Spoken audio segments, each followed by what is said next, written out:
India vs south Africa second test match வந்து பார்த்தீங்கன்னா 1.5 நாளில் முடிஞ்சிருச்சு. டெஸ்ட் மேட்ச்சுக்கு உண்டான மரியாதை போச்சடா அவங்களால அப்படின்ற மாதிரி தான் சொல்ல தோணுது.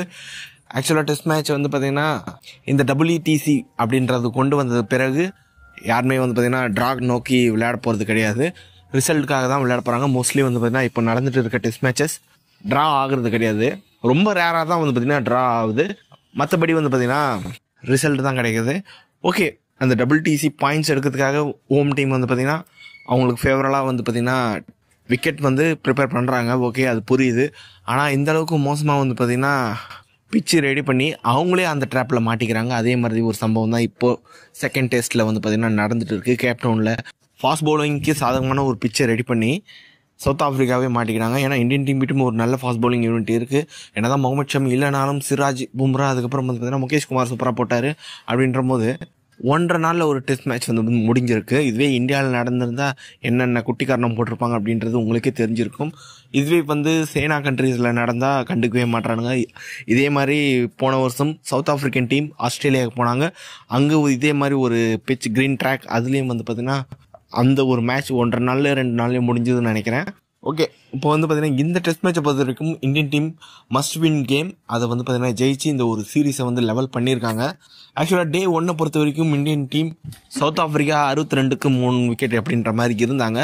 செகண்ட் டேவை தொடங்கின சவுத் ஆஃப்ரிக்கன் டீம் வந்து பார்த்தீங்கன்னா 176 ரன்னுக்கு ஆல் அவுட் ஆகிட்டாங்க. இதில் முக்கியமாக வந்து பார்த்தீங்கன்னா ஏடன் மார்க்ரம் இந்த ஒரு டஃப் விக்கெட்டில் 103 பாலில் 106 ரன் அடிச்சிருக்காரு.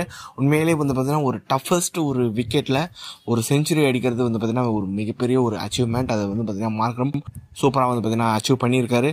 முக்கியமாக வந்து பார்த்தீங்கன்னா இந்த மேட்சை பொறுத்த வரைக்கும் player of the match Siraj கொடுத்துருக்காங்க. என்னை பொறுத்த வரைக்கும் மார்க்ரம் கொடுத்துருக்கணும்.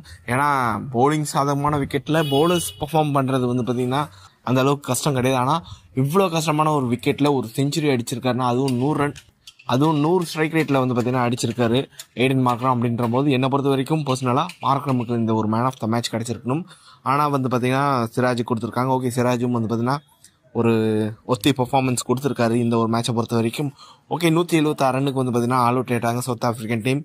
ஏற்கனவே சொன்ன மாதிரி சவுத் ஆஃப்ரிக்கன் டீமை பொறுத்த வரைக்கும் அதிகபட்சம் மார்க்ரம் 106 ரன்னு.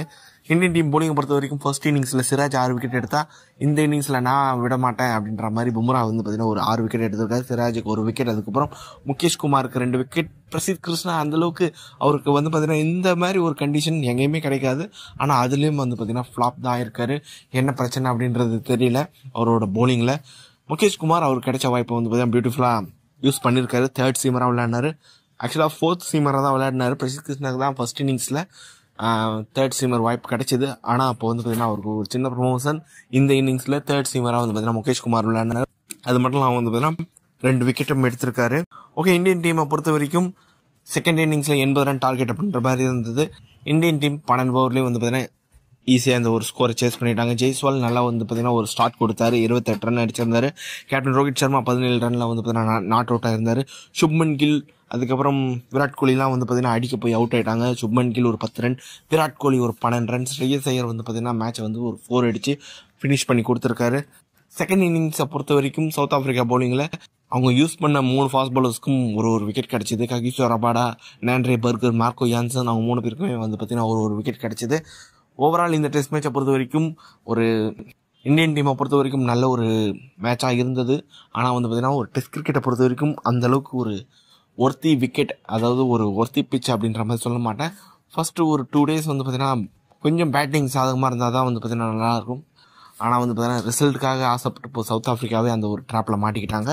இந்தியன் டீம் இந்த ஒரு டெஸ்ட் மேட்சை வந்து பார்த்தீங்கன்னா 7 விக்கெட் வித்தியாசத்தில் ஜெயிச்சிருக்காங்க. அது மட்டும் வந்து பார்த்தீங்கன்னா இந்த ஒரு சீரீஸையும் லெவல் பண்ணியிருக்காங்க. ஆஃப்டர் MS தோனி ஒரு இந்தியன் கேப்டன் வந்து பார்த்தீங்கன்னா சவுத் ஆஃப்ரிக்காவில் டெஸ்ட் சீரீஸை ட்ராப் பண்ண கேப்டன் அப்படின்ற மாதிரி ஒரு பெருமை வந்து ரோஹித் சர்மாவுக்கு கிடைச்சிருக்கு. ஃபர்ஸ்ட் டெஸ்ட் அடைந்த ஒரு தோல்விக்கு, இன்னிங்ஸ் தோல்விக்கு இது ஒரு நல்ல ஒரு கம்பேக்னே சொல்லி ஆகணும் இந்தியன் டீமை பொறுத்த வரைக்கும்.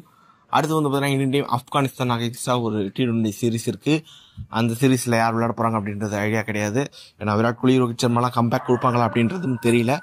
ஏன்னா ரொம்ப நாள் கழித்து அவங்க T20 சைடில் வரத்துக்கான வாய்ப்பு இந்த ஒரு சீரீஸில் கிடைக்குமா அப்படின்றது தெரியல. ஏன்னா இதுதான் வந்து லாஸ்ட் ஒரு T20 series before T20 world cup அப்படின்ற போது ரோஹித் சர்மா, விராட் கோலி இந்த ஒரு சீரீஸில் வந்து பார்த்திங்கன்னா ஆடினா தான் அவங்க வந்து T20 வேர்ல்ட் கப் வேர்ல்ட் கப்பில் வந்து பார்த்தீங்கன்னா கன்சிடர் பண்ணுறதுக்கான வாய்ப்பு இருக்குது. வெயிட் பண்ணி பார்க்கலாம்.